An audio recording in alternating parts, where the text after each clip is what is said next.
รอខ្ញុំយកដំឡូងផ្អែមទៀតខ្ញុំខំញ៉ាំវាយូរណាស់មកហើយมันថ្លៃទេក្មេងសម័យនេះมันញ៉ាំទេមីងថែមឲ្យ2ក្តាប់សរុបទៅគឺ10យន់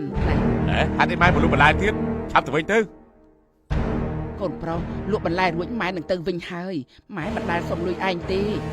មិននាំទុកដល់ឯងឡើយទាំងអស់គ្នារត់មករកខ្ញុំអាគេក្រុមហ៊ុននឹងជាន់ទាត់ដីកុំរំខានខ្ញុំឲ្យសោះម៉ែឲ្យតែជនរបស់ខ្ញុំឃើញតើគេគិតយ៉ាងម៉េចទៅខ្ញុំជាថៅកែម៉ែខ្ញុំជាអ្នកលក់បន្លែអ្នកណាចង់សហការជាមួយនឹងខ្ញុំនោះ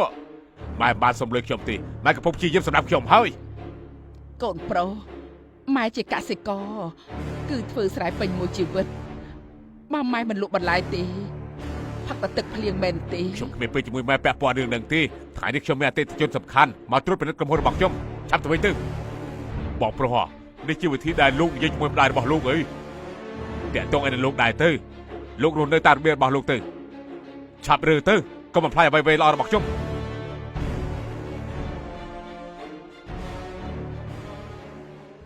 ព័ត៌មានទាំងអស់របស់សៀវិនបានបោះពុំហើយតើទៅក្រុមហ៊ុនផ្សេងដើម្បីពិនិត្យហេតុអីបានជាលោកទិញបន្លែច្រើនម្ល៉េះគ្មានអីទេណាមីង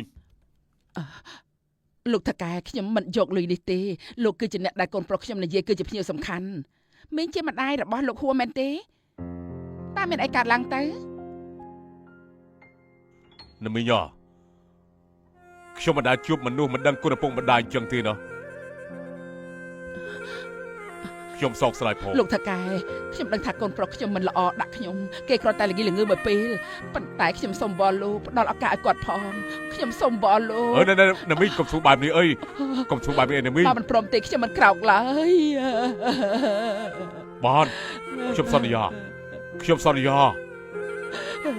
ប៉ុន្តែខ្ញុំមានលក្ខខណ្ឌមួយ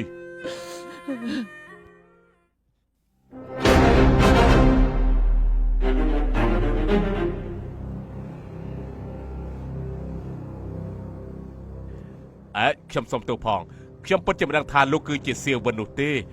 តាមពិតទៅខ្ញុំក៏ជាកូនប្រុសម្នាក់ដែរខ្ញុំជាមនុស្សដឹងគុណខ្លាំងណាស់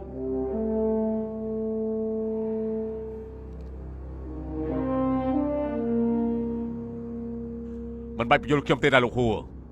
កិច្ចសហប្រតិបត្តិការរបស់ពួកយើងគឺនៅតែបន្ត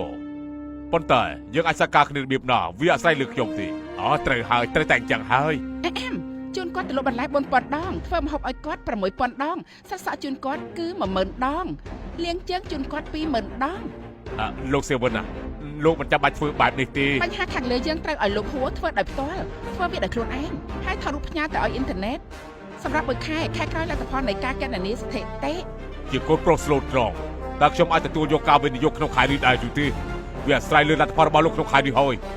អាយ៉ាលោកសៀវិនណាគាត់ជាម្ដាយរបស់ខ្ញុំណាទិញរបស់នឹងលៀងជើងគឺខ្ញុំអាចទទួលយកវាបានកន្លែងដែលអ្នកថតរូបហើយបង្ហោះនៅលើអ៊ីនធឺណិតនោះតើលោកអាចបំភ្លេចវាចោលបានទេបំភ្លេចវាកុំបោះឆ្នោតទៀតខ្ញុំទៅហើយកុំអីកុំមិនអីទេបង្ហោះក៏បានដែរមិនអីទេ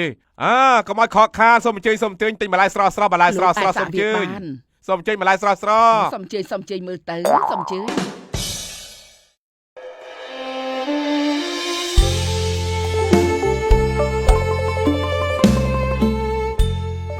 មកហើយម៉ែសាកទឹកក្តៅទេម៉ែតែទឹកក្តៅប៉ុណ្ណាទៅក្តៅល្មមហើយគុណម្ដាយឧត្តមស្មើគុណព្រះធំធេងអើ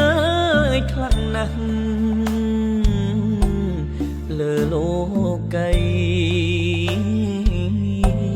ម្ដាយស៊ូលំបាកមួយខែកន្លងផុតទៅហើយសៀវហួរតែជូនម្ដាយគាត់ទៅលក់បន្លែ20 ដងធ្វើម្ហូប30 ដងសិតម្ដាយគាត់50 ដងជួយការងារផ្សេង60 ដងដោយការយល់ព្រមចំនួនទឹកប្រាក់សរុបទៅ 1.96 លាន 1.96 លានមើលចុះមិនបាច់ទេលោកវិនតាំងពីខ្ញុំមានចិត្តស្មោះនឹងម្ដាយមកមនុស្សកាន់តែច្រើនសហការជាមួយខ្ញុំគឺកាន់តែរីកចម្រើនហើយគឺលោកបានធ្វើឲ្យខ្ញុំយល់ត្រូវចេះដឹងគុណឪពុកម្ដាយវាជាពរជ័យដែលល្អបំផុតសម្រាប់ខ្ញុំពិតជាអរគុណលោកខ្លាំងណាស់ដែលបានជួយជីវិតរបស់ខ្ញុំឪពុកម្ដាយគឺជាព្រះរស់ធ្វើដំណើររាប់ពាន់យោជន៍វាយបង្គំនំលីងសាលោកធំ